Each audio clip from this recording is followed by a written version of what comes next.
환율에 대해서도 이제 이야기를 해야 되는데, 환율이 과연 어떻게 될까? 일단 보험성 금리 인하를 했을 때 달러가 약세로 전환을 했을 때도 있고 달러가 강세로 갔을 때도 있습니다. 그렇지만 지금 달러 자체가 워낙 강세이기 때문에 금리 인하가 진행되면은 달러 약세를 좀 기대해 볼 수도 있다라고 이제 일반적으로 이야기하고 있고, 개인적으로도 지금 그렇게 보고 있습니다. 그렇기 때문에 보험성 금리 인하가 된다면은 달러 약세로 가면서 신흥국을 비롯한 여러 국가, 우리나라를 비롯한 여러 국가들의 긍정적일 수가 있지 않을까. 특히 우리나라 같은 경우는 지금 우리나라 같은 경우는 주식시장이나 채권시장에 외국인 자금들이 계속 들어와요. 계속 들어옴에도 불구하고 환율은 고공행진을 하고 있는 게 굉장히 아이러니입니다. 물론 엔화가 지금 약세를 보이고 있기 때문에 그 달러 인덱스 자체가 지금 높기 때문에 우리나라 원화가 영향을 받는 경향도 있지만, 어쨌든 지금 외국인 자금들이 계속 들어오고 있는 상황에서 원화가 약세를 보이고 있다는 것은 조금 의외의 상황이다. 디커플링. 주식시장, 코스피 지수하고 환율이 커플링이 되고 있죠. 그래서 지금은 약간 좀 예외적인 상황이 전개되고 있다, 이렇게 보고 있습니다. 그리고 사실 우리나라 환율이 많이 떨어졌을 때, 그러니까 약세를 보일 때는 일반적으로 이제 외환보 요구가 많이 줄어들었다는 거예요. 무역수지가 적자를 보일 때가 일반적이었습니다. 근데 지금은 무역수지가 흑자를 보이고 있음에도 불구하고 외환보 요구가 많이 차오르지 않고 있다. 물론 이제 여기에 대해서 여러 가지 해석들이 있는데, 한 가지 이제 뭐 주장은 일본도 마찬가지. 일본도 엔화 약세가 계속되고 있는데, 한국도 마찬가지고, 그러니까 미국 주식 투자를 너무 많이 하기 때문에 외화 유출이 심하다는 이야기도 있습니다. 일리는 있어요.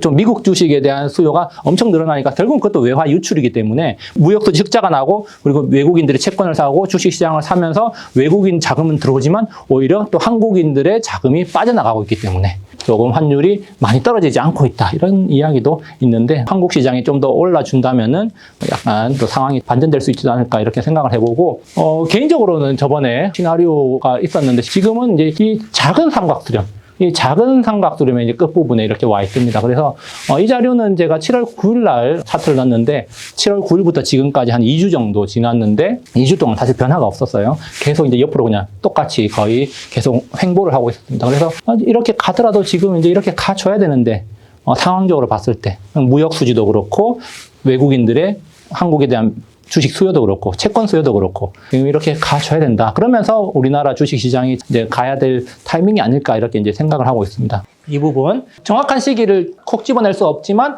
대체적으로 한 2025년 초 상반기 중이 되지 않을까, 이렇게 이제 추세적으로 이제 하락을 하다가 그런 생각을 하고 있습니다. 이거는 이제 작년 7월에도 그렇게 생각을 했던 건데, 작년 7월하고 지금하고 흐름이 계속해서 거의 뭐 예상된 경로대로 가고 있기 때문에 그 예상도 바뀌지 않고 있습니다. 그래서 여기 보면은 이게 이제 굉장히 중요한 대목이라는 거예요. 이 삼각수렴의 끝에서 과연 이제 새로운 방향을 정립을 할 건데, 과연 어디로 갈 것인가? 이제 왔다는 거예요. 이제 2025년 초에 이 결정의 순간이 오지 않을까, 그렇게 이제 생각을 하고 있습니다. 중요한 건 이제 이때죠. 그래서 예상을 해본다면은 결국에는 뭐 내년이 중요하다는 거예요. 내년 상황을 좀 지켜볼 필요가 있지 않나, 이렇게 생각을 해봅니다. 일봉 차트도 마찬가지로 일봉 차트를 봐도 좁은 박스권을 계속하면서 1,400원을 넘어갈 것인가, 아니면 지금 1,380원 뚫고 밑으로 하락할 것인가, 그런 차이인데, 개인적으로는 이렇게 조금 가줘야 되지 않나라고 이제 기대는 하고 있는데, 근데 떨어지지 않는다고 해서 시장이 안 오르는 거 아니야.